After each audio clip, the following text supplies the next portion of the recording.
오늘은 여러분들께 그 유명한 조선 중기의 고승 청허당 휴정에 대한 부분을 말씀드리려고 합니다. 흔히 우리가 서산대사 이렇게 부르죠. 제 여른이 묘향산에 오래 계셨기 때문에 묘향산의 별칭이 서산이거든요. 그래서 이제 이분을 서산대사 이렇게 부르는데, 옛날 사람으로 치면 아주 장수하셨던 분이에요.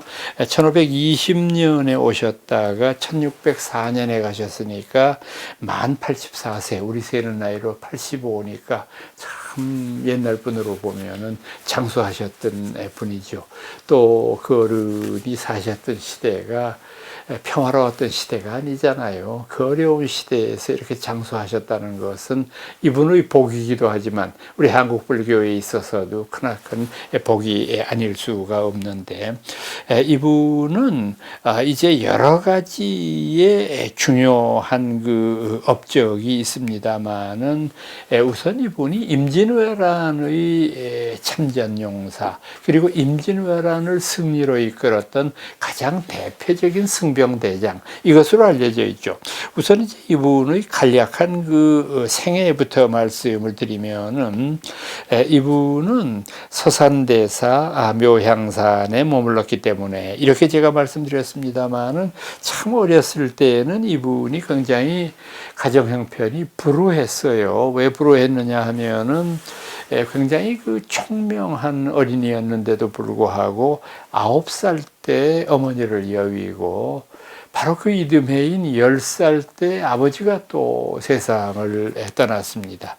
그러다가 보니까 벼랑간 하루아침에 이 아이가 오갈 데 없는 그런 고아가 되어버린 거 아니에요. 그래서 마을 사람들이 참 딱하게 여긴 것이, 9살, 10살 나이가 무색할 정도로 똑똑했고, 너무도 이제 그 장래가 촉망되는 사람인데 부모가 저렇게 됐으니까, 그래서 이 사람을 어떻게 했느냐 하면은 평양 감사한테 진정을 했어요. 우리 마을에 아주 똑똑하고 훌륭한 사람이 있는데 이 사람을 좀 어떻게 잘 거두어서 키워주시면 어떻겠습니까? 그래서 평양감사가 이제 아이를 불러다가 면접도 해보고 몇 가지 해보니까 참 애가 영민해요. 그래서 이제 평양감사가 이 아이를 이를테면 이제 그 양자로 삼은 셈이죠. 이제 입양을 시켜가지고 애를 이제 잘 키웠는데, 그러다가 보니까 그 친부모에 대한 그 그리움 같은 것은 물론 있었겠습니다만은 비교적 유복하게 컸어요. 자신의 불행을 극복하고, 그리고 이제 과거에 응시를 하게 되는데, 첫 번째 과거에 19살 때 응시했다가 낙방을 했어요. 그래서 이제 조금 우울한 마음을 달래기 위해서 아버지 허락을 받고서 이제 천하를 유람을 하다가 이분이 영관대사라고 하는 분을 친견하게 되고, 그곳에서 불교에 대해서 상당히 좋은 감정을 가질 수 있었고, 그 다음에 숭인장로라고 하는 분의 문화에서 드디어 머리를 깎고 출가를 하게 됩니다. 참 이 사람이 숭인장로를 만났다고 하는 것 자체가, 이분이 선승이었으니까 아마 이분이 그와 같은 선종의 길을 걸을 수 있는 계기가 되었으리라고 생각을 합니다. 이 양반이 이제 이런 과정을 통해서 이제 임진왜란이 일어나면서부터 이제 여러 승군들을 독려해서 승군을 모집을 하게 되죠. 이분이 승군을 모집했을 때의 경문이 지금까지 참 감동적인 문장인데 남아 있습니다. 이분은 뭐라고 전국에 있는 피폐한 사찰에다가 경문을 보냈느냐 하면, 우리가 지금까지 이렇게 무사히 살 수 있었던 것은 나라가 있기 때문 아닌가. 그런데 지금 왜군들이 우리나라를 침범해서 참 엄청난 피해를 입히고 백성들을 괴롭히고 있으니 우리가 언제까지 절에 들어앉아서 목탁치고 기도에만 매진하고 있을 것인가. 그러니까 지금부터 나이 50세가 넘어서 병장기를 들기가 어려운 사람들, 그리고 15살 되기 이전의 어린아이들, 역시 힘이 붙일 테니까 그 사람들은 제외하고 나머지는 전부 목탁 대신 창금을 들고 모이도록 하자. 그래서 우리가 나라를 노략질하는 왜군들을 고치는 일에 앞장서야 되겠다.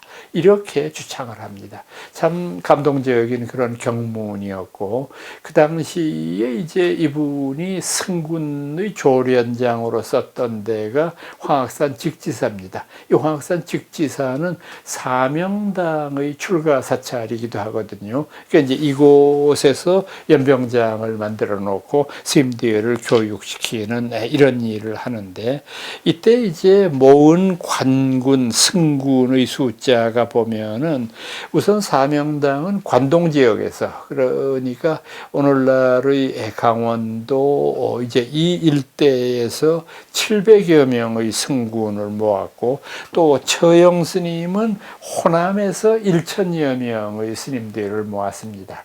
또 그 묘향산에 계시던 서산대사가 직접 독려해서 1,000여 명을 다시 모으고, 이렇게 해서 수천 명의 승군들을 모아가지고 이분들을 전쟁에 참여시켰던 것입니다. 이분들을 전부 모은 승군의 숫자가 사실은 임진왜란을 뒤엎을 정도였던 위력이 있었던 것은 아니라고 생각을 합니다. 근데 여러분들이 아셔야 되는 것은, 제가 이미 여러분들한테 말씀드렸지만은, 이 승병의 활동이 당시의 한국 사회에 던지는 상징적인 메시지입니다. 그러니까 가장 천대받았던 그런 부류들, 나라의 도움은커녕 나라의 핍박으로 날과 밤을 세웠던 그 스님들이 목탁 대신 창검을 들고 전쟁터에 나갔다. 기득권 세력이라고 할 수 있는 그 당시에 온갖 불교를 향한 만행을 베풀었던 유생들은 그저 도망치기에 바쁩니다. 선조 따라가지고 그냥 한양 버리고는 곧바로 의주로 도망가서 계속해서 중국으로 가서 망명정부 세우자고 이런 간언이나 하면서 끊임없이 전단을 피하는 일에만 몰두했는데, 이 모든 일들을 뿌리치고 오직 나라를 위한 구국의 일념으로 나섰다고 하는 것은 유생들에게 울리는 경종이었을 뿐만 아니라 모든 백성들한테 불교를 다시 보게 하는 계기가 됐다고 하는 점이죠. 이 점을 우리가 염두에 둬야 되죠. 그러니까 임진왜란의 전투를 승리로 이끈 것은 역시 바다에서는 이순신입니다. 그런 위대한 위인이 출현함으로 말미암아 해상권을 이순신이 장악하니까, 넓은 그 형세로 보면 일본 사람들은 우리나라에 도간에 갇힌 쥐가 돼버렸잖아요. 중국으로 올라가기 위해서는 중국군이 내려와 있지, 안에서는 승군과 의병군이 들고 일어나서 게릴라전은 물론이고 정규전까지 치러서 일본군을 압박하지. 본국으로 돌아가려니까 돌아갈 수도 없지. 그 자리에 앉아가지고 버텨야 되는 한심한 신세가 된 거 아니에요. 그러니까 결국은 임진왜란을 결정적으로 와전시키지는 못했다고 할지라도 승군의 참여라고 하는 것은 이런 어마어마한 상징성을 지니고 있다고 하는 것을 인식하셔야 되리라고 생각을 합니다. 이분은 묘향산에서 그분이 평생을 지내셨던 그곳에서 돌아가셨는데, 그곳에서 이어른이 남겼던 마지막 그 임종계가 아주 멋쟁이죠.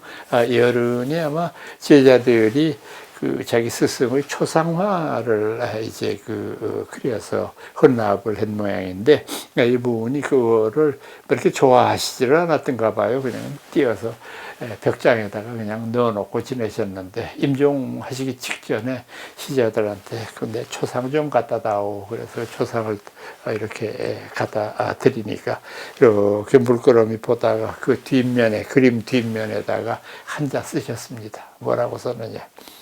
80년 전에는 네가 나이더니 80년 후에는 내가 너로구나. 좀 의미심장하게 느껴지시죠? 뭔가 좀 이렇게 가슴에 와닿는 뭐가 있잖아요. 그림에 불과하지만 이제 당신이 가고 없어진 다음에는 남아있는 유일한 그것. 이걸 얘기하는 것이 그분의 임종계였습니다. 오늘은 여러분들께 이 청화당 휴정이라고 하는 부분에 대해서 말씀드렸습니다. 여러분 안녕히 계십시오.